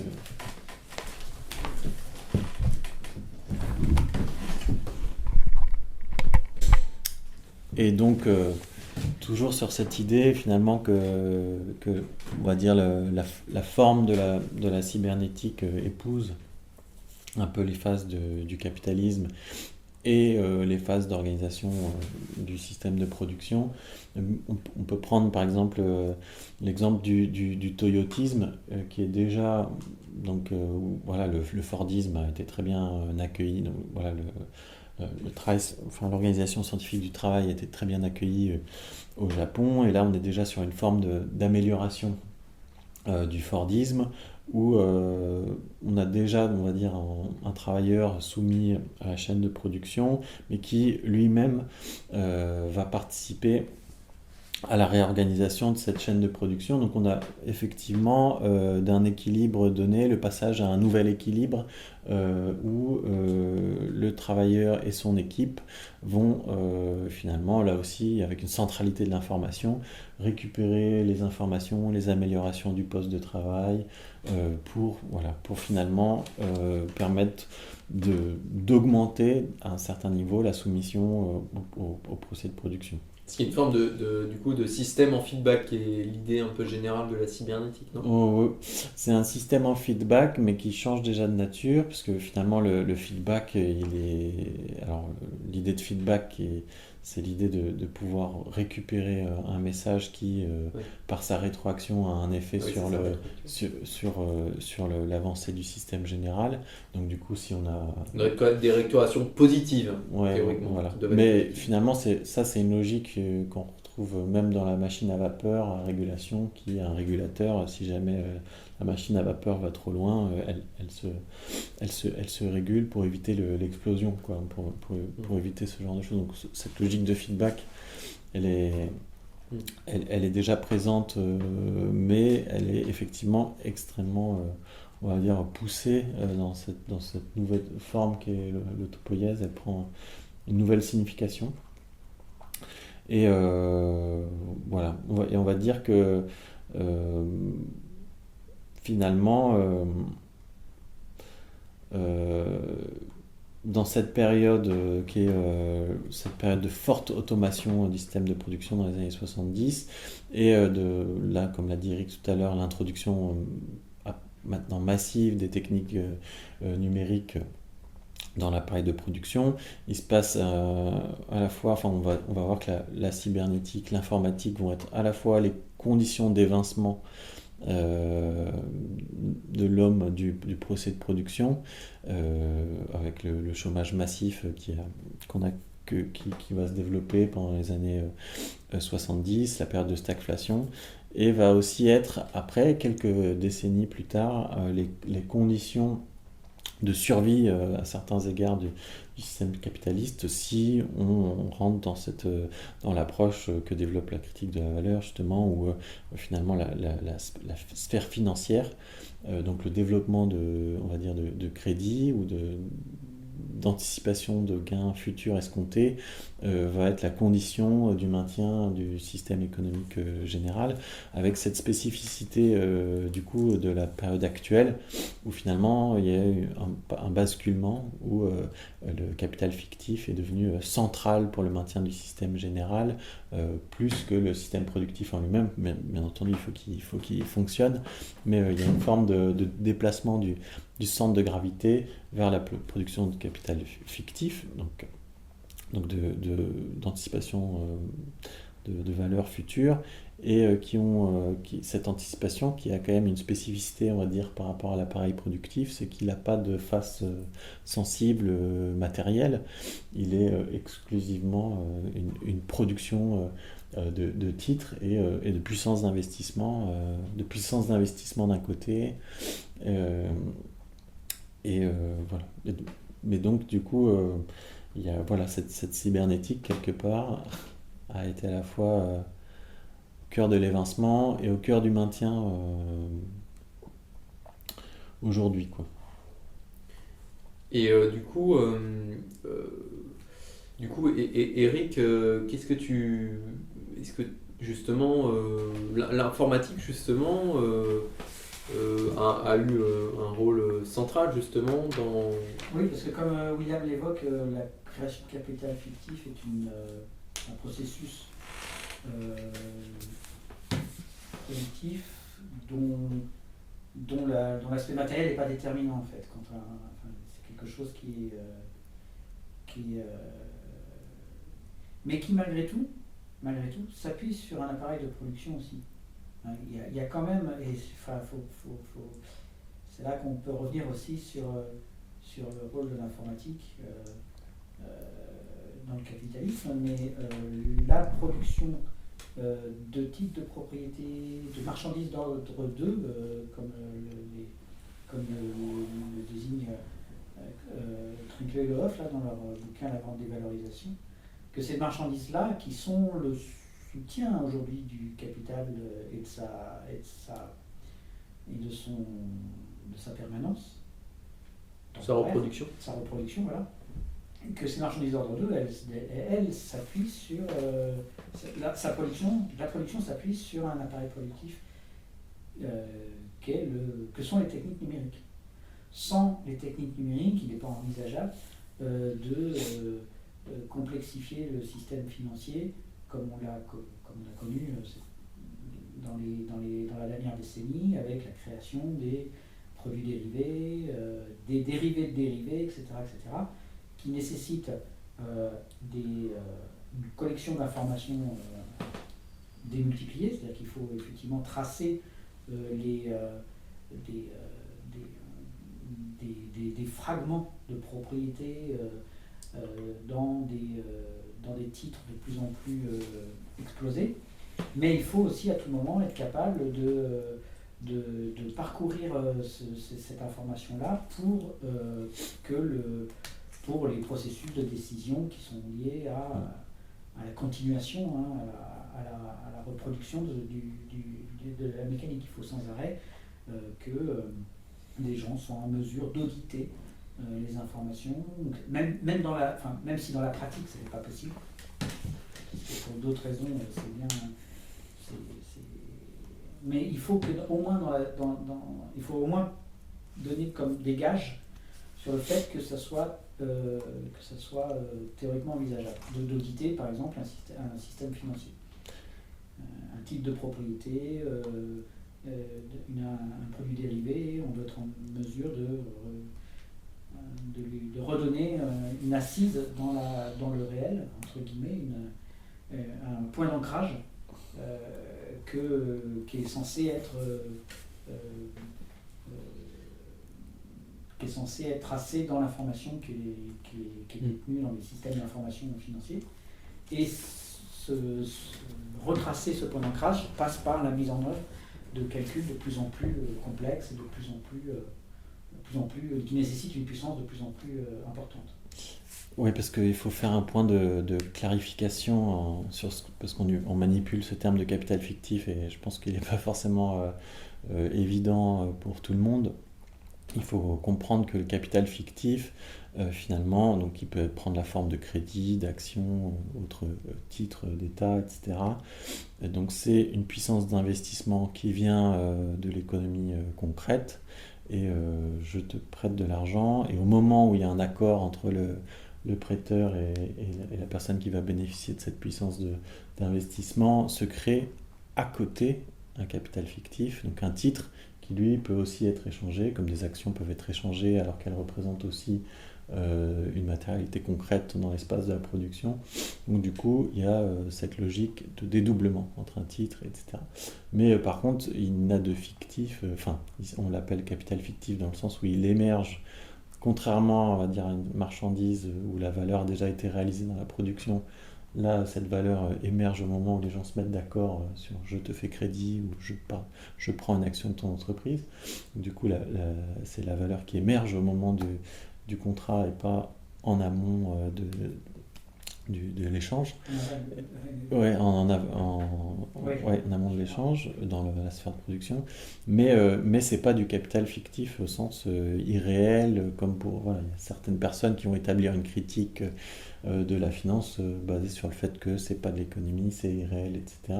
Bien au contraire, c'est très concret. Et effectivement, comme le rappelait Eric, il faut toujours qu'il y ait un point de référence avec l'économie réelle, etc. Et là, l'informatique permet de retracer ce point de connexion, cet ancrage avec la réalité. Alors après, bien entendu, dans les cas de crise, comme les subprimes, on se rend compte que la réalité, en fait, était qu'on avait, par exemple,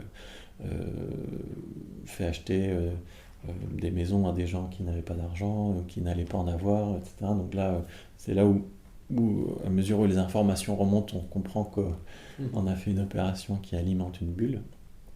Mais il y a un point d'ancrage avec ce qu'on estime être l'économie capable de fonctionner à chaque fois, quoi. Et justement, puisqu'on a parlé justement du rôle de l'informatique dans le maintien du capitalisme à travers la logique du capital fictif. On sait que la principale puissance du monde, que sont les États-Unis, dépense chaque année près de 600 milliards de dollars dans leur armée, qui représente, il me semble, presque la moitié du budget militaire mondial, et qui est un peu presque le garant, l'État américain est le garant du système financier mondial d'une certaine façon, parce que c'est presque le dollar qui est un peu au moins, disons, avec l'euro, la monnaie refuge, et on sait que lorsqu'il y a un effondrement du système financier aux États-Unis, tout le système globalement s'effondre, comme en 2007-2008. Et un des garants justement de ce capital fictif aux États-Unis, c'est l'armée américaine, parce que les États-Unis c'est la principale puissance mondiale, donc on se doute qu'elle en finira par rembourser ses dettes, puisque a priori c'est l'État qui est le plus capable de lever des impôts de par sa puissance militaire notamment.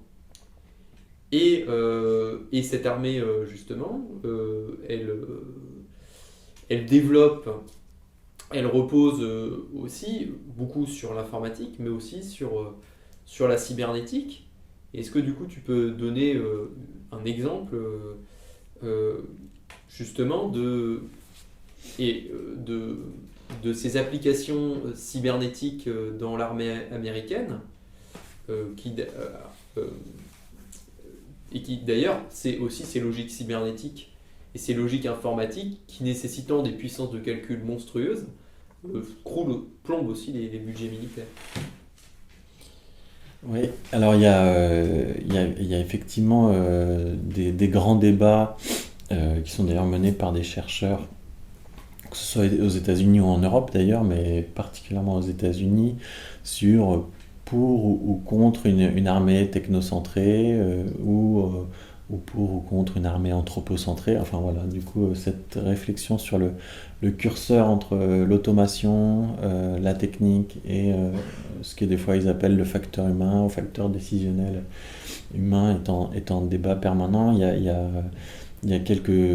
Alors après, moi je suis pas du tout spécialiste de la question des drones, etc. Mais ta question, elle appelle un peu à ce type de sujet. Mais par contre, j'ai quelques exemples en tête.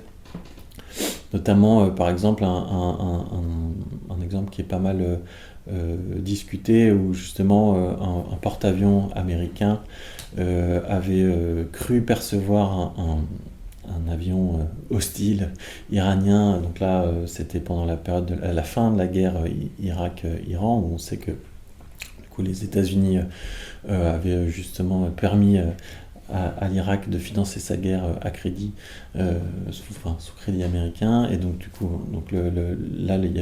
c'était vers la fin de la guerre, donc 88.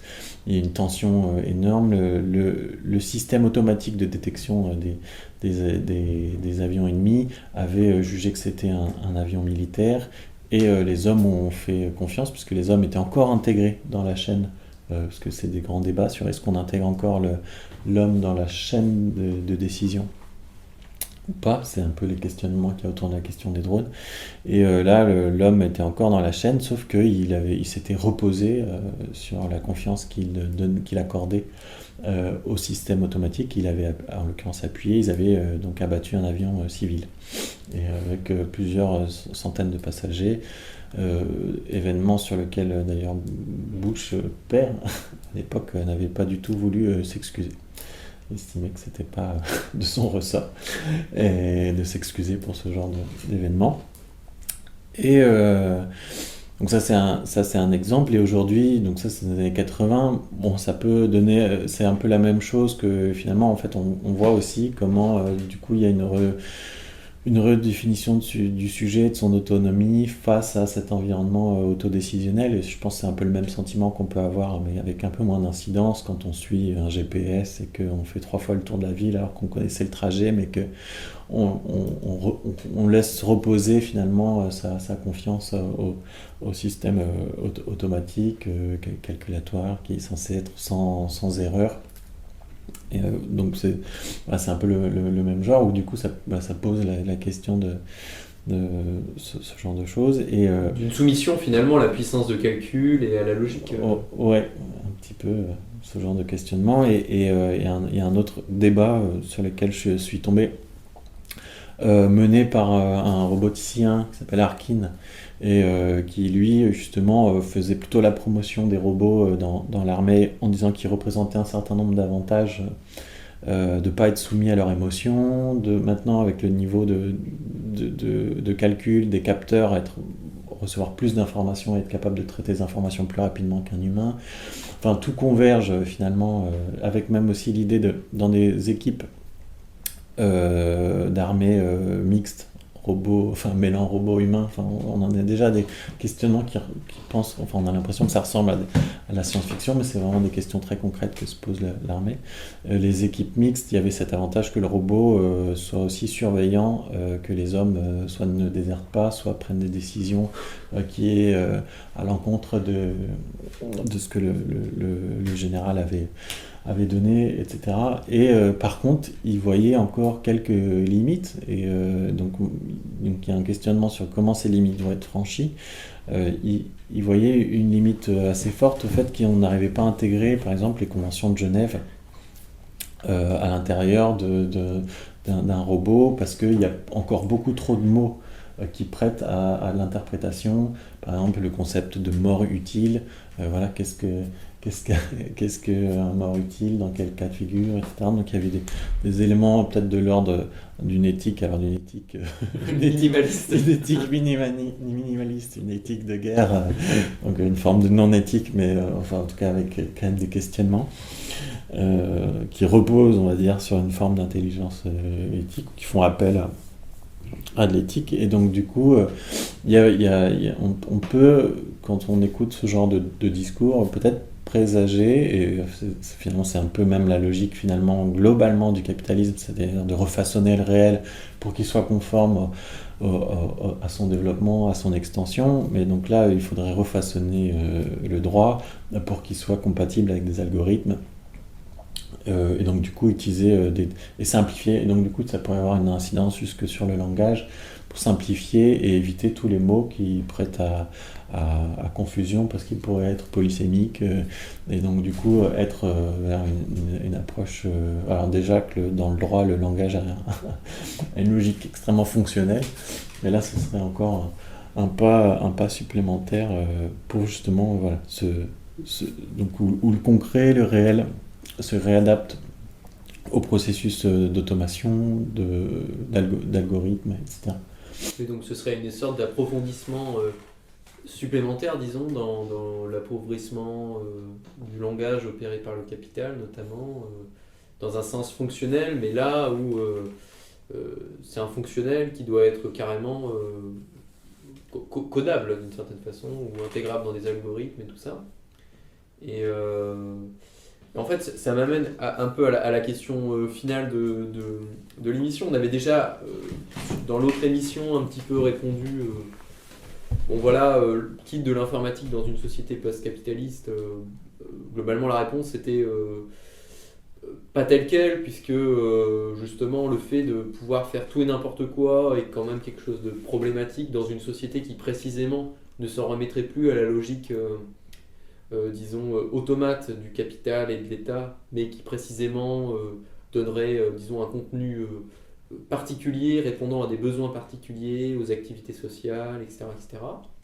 Et alors donc du coup, pour la cybernétique, est-ce qu'il peut y avoir une cybernétique émancipatrice ? On voit qu'actuellement, ça va pas trop dans ce sens-là, puisque ça va plutôt dans justement le fait que il va falloir que la logique humaine s'adapte à la logique, des algorithmes. Est-ce que du coup, est-ce qu'il peut y avoir un usage émancipateur de la cybernétique, ou est-ce que c'est une méthode qui est intrinsèquement liée notamment à son fondement, c'est-à-dire à la guerre, quoi, à la guerre et au capital? Ouais. Après, effectivement, je pense que c'est important de se rendre compte qu'effectivement, elle a des origines guerrières, et on va dire, et qu'elle est née dans ce contexte-là, etc.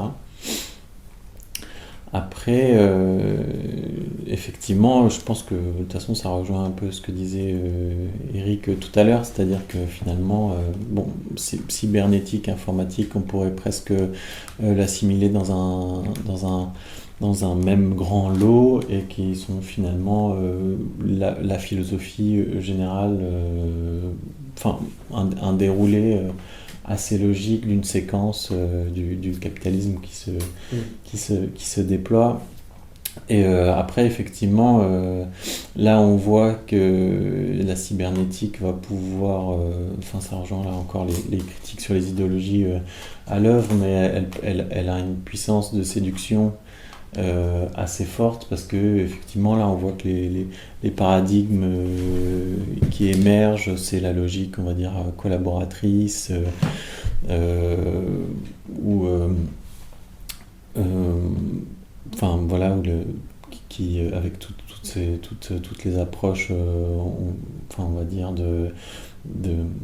les nouveaux modèles économiques qui seraient soi-disant en dehors de l'économie du partage, etc. Donc on va dire tout ce lot, on va dire, d'idéologie, où en fait on se rend compte qu'on a vécu une séquence où l'informatique a participé au processus d'individuation totale on va dire, de l'individu travailleur, voilà, et peut-être de manière encore plus puissante que déjà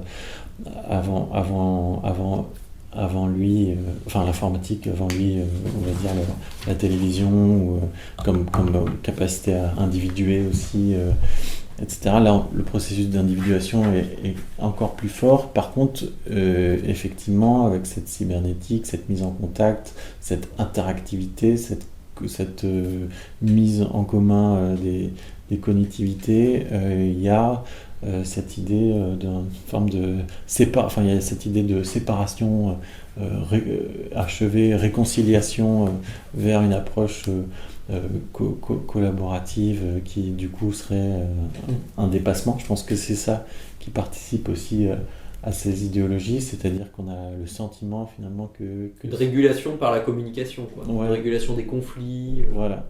Mais en fait, je sais que par exemple Robert Kurz, dans son article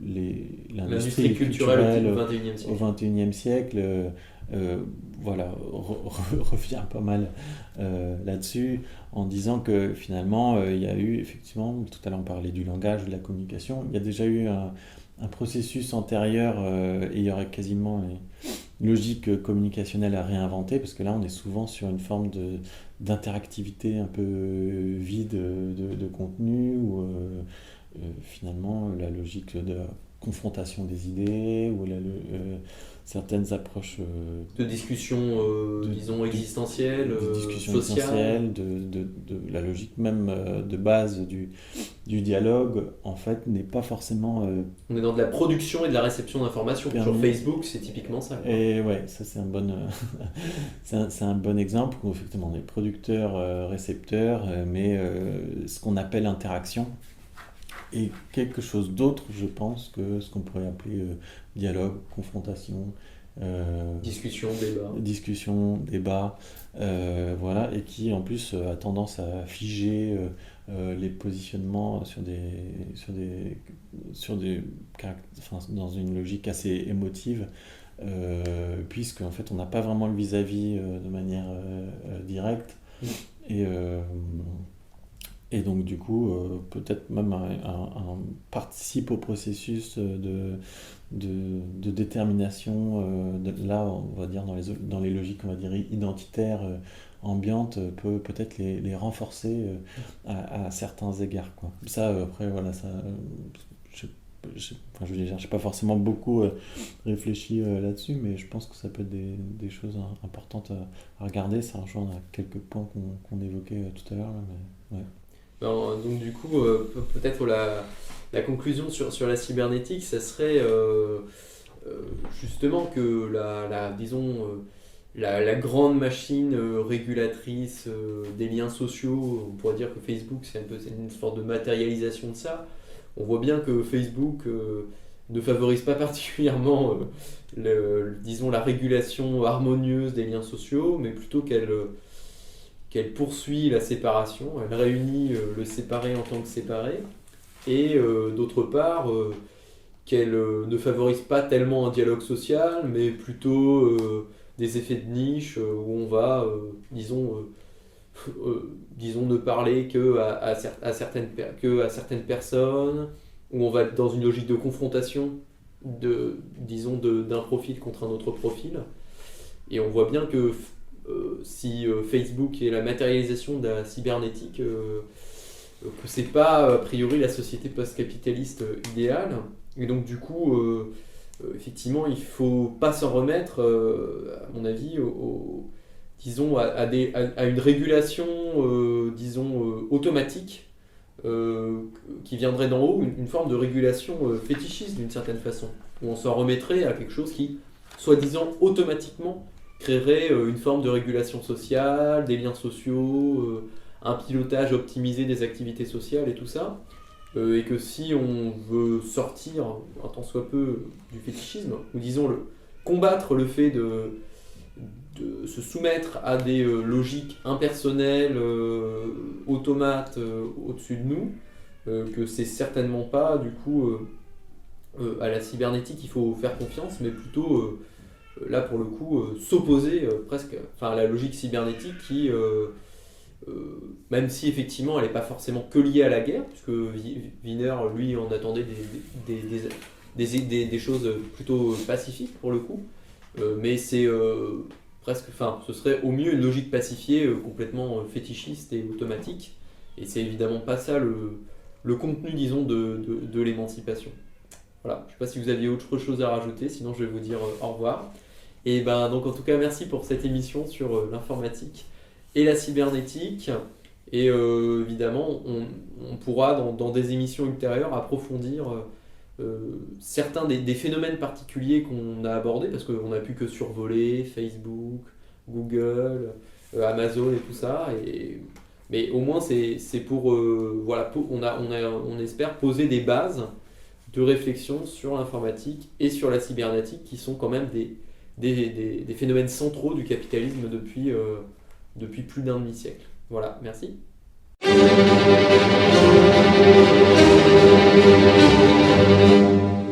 Sans doute, l'arme de la critique ne peut-elle remplacer la critique des armes. La puissance matérielle ne peut être abattue que par la puissance matérielle, mais la théorie aussi, dès qu'elle s'empare des masses, devient une puissance matérielle.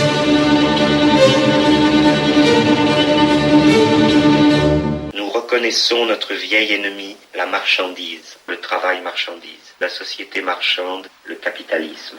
Mais la critique le découvre comme inséparable de l'État moderne.